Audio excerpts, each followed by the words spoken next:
Picture this. You're standing at the edge of a vast frozen lake at night. The stars above are cold, pitiless, their light ancient, indifferent. Your breath clouds the air, but there is no warmth in it, only the harsh reminder of how small, how fleeting you truly are. Across the ice, a figure dances, a woman, beautiful, magnetic, her laughter echoing like a spell through the silence. You chase her, step after step, the ice groaning under your weight, your heart hammering in desperation. And yet, no matter how hard you run, she always remains just out of reach. Now pause. Ask yourself, why are you running? What exactly are you hoping to catch?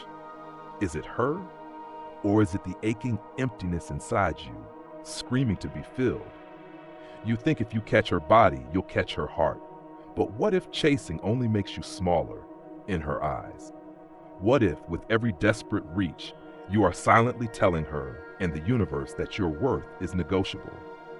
They never tell you this, but sometimes the more you chase, the more invisible you become. So what if, instead of chasing, you built a life so profound, so luminous, that losing you would feel like losing oxygen itself? What if you became the center of gravity, not the desperate satellite orbiting someone else's glow? This is not a story about winning her. This is a story about winning yourself, because the harsh truth is, the man who needs nothing commands everything. Now, let's tear the illusion apart piece by piece and rebuild from the ashes. You see, from the moment you were old enough to feel longing, the world planted a lie deep inside you. It whispered that happiness was external, that love was something you had to earn by becoming desirable enough, that the more you sacrificed yourself, the more worthy you would become. And you believed it. You watched heroes on screens chasing women as if they were prizes for enduring humiliation. You saw music, ads, culture telling you, be charming, be rich, be beautiful, then you will be loved. But no one told you the truth. No one warned you that desire without dignity is a death sentence. Epictetus wrote, "Freedom is the only worthy goal in life.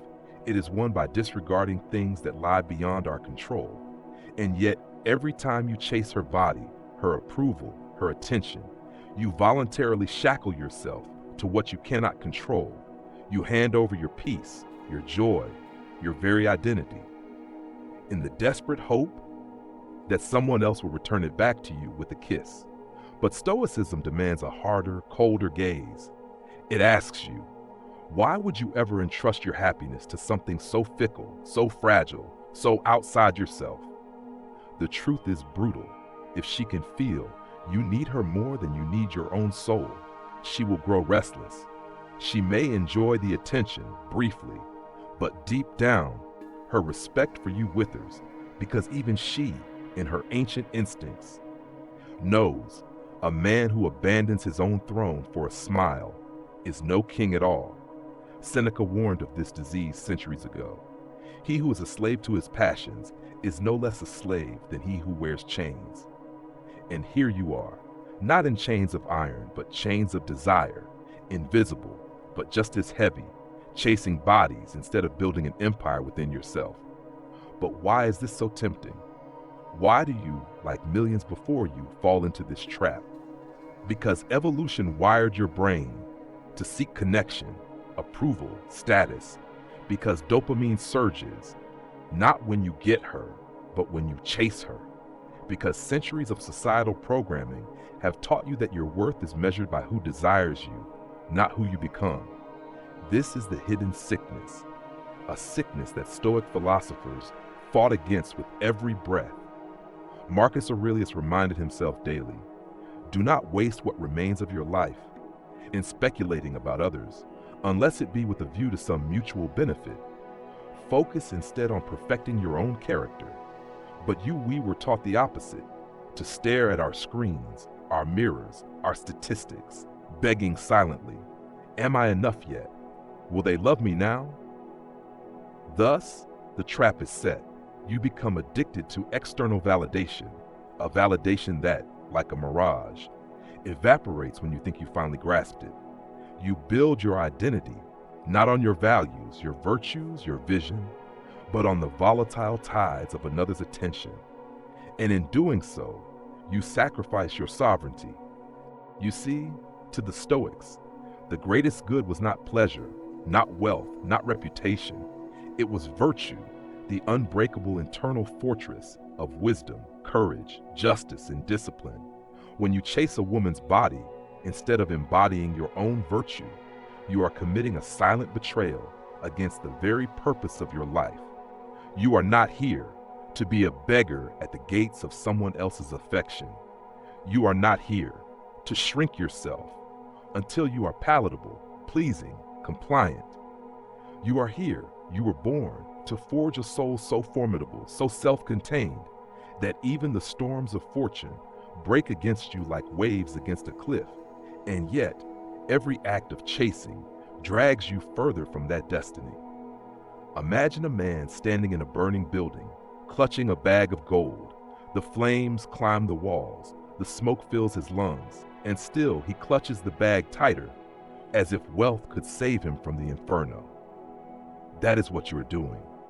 When you chase her body, when you sacrifice your dreams, your strength, your peace, your power, for fleeting glances, for empty promises, for the illusion of worthiness, the flames are rising, and still you run.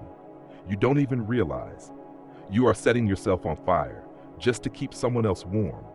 And the cruel irony, the warmer you make her world at your expense, the colder she feels toward you. Because deep down, whether she admits it or not, she doesn't want a man who gives everything away.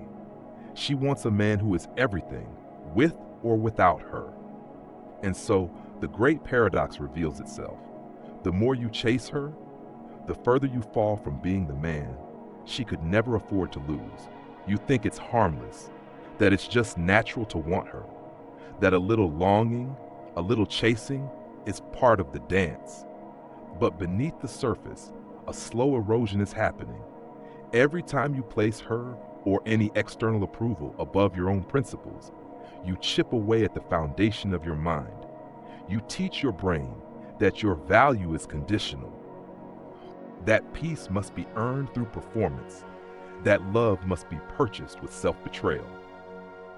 The neuroscience is brutal. The more you chase, the more you wire your brain for scarcity, for anxiety, for fear. The dopamine reward cycle doesn't complete when you obtain her attention. It demands more and more and more, until you become a hollow shell, desperate for the next hit of validation. You lose your center. You lose your power. You lose the quiet dignity that Stoic sages taught was more valuable than gold. And culturally, you're fed myths that glorify the chaser, the one who won her over through relentless effort. But these are fairy tales, sold to you by industries profiting from your dissatisfaction. Real strength, real attraction doesn't come from the man who needs. It comes from the man who creates. A man anchored so deeply within himself that others feel it, not as an act, but as a gravitational truth. By chasing her body, you don't just lose her respect, you lose yourself. And once you are lost to yourself, no amount of love from others will ever feel like enough. The price is far greater than you think. And if you don't awaken to this now, you will spend your life in quiet desperation, always reaching, never becoming. It starts with a refusal, a silent internal revolution where you decide, once and for all, that you will not chase what you cannot control. You turn inward. You strip away the lies that told you love is a transaction, that your worth is measured by her smile. You choose to build yourself, brick by brick, breath by breath. Musonius Rufus taught, if you want to be loved, love yourself first, through virtue, not vanity. You stop seeking approval. You start seeking excellence. Every day, you sculpt your mind with discipline. You hone your body with effort. You sharpen your spirit with silence and study, not for her, not for anyone, but because you are worthy of that devotion. You rebel against the culture that says, prove yourself. And instead, you embody the man who needs no proof. You become dangerous in the most sacred way, not because you intimidate, but because you cannot be moved from your path. You detach from outcomes. You master the art of living for something higher than fleeting affection. Marcus Aurelius reminded himself, waste no more time arguing what a good man should be one. So you stop arguing, you stop chasing, you become. And as you rise, as you forge a life of depth, power, and unshakable purpose, something strange happens. She stops running, because now you are not another man lost in pursuit. You are a man she cannot afford to lose, not because of what you give her, but because of who you have become. Here is the truth that few ever dare to face. You were never meant to chase love. You were meant to radiate it, not by pouring yourself into others, but by embodying something so real, so fierce, so alive, that others are drawn to you like moths to a flame. You are not a beggar in the streets of affection.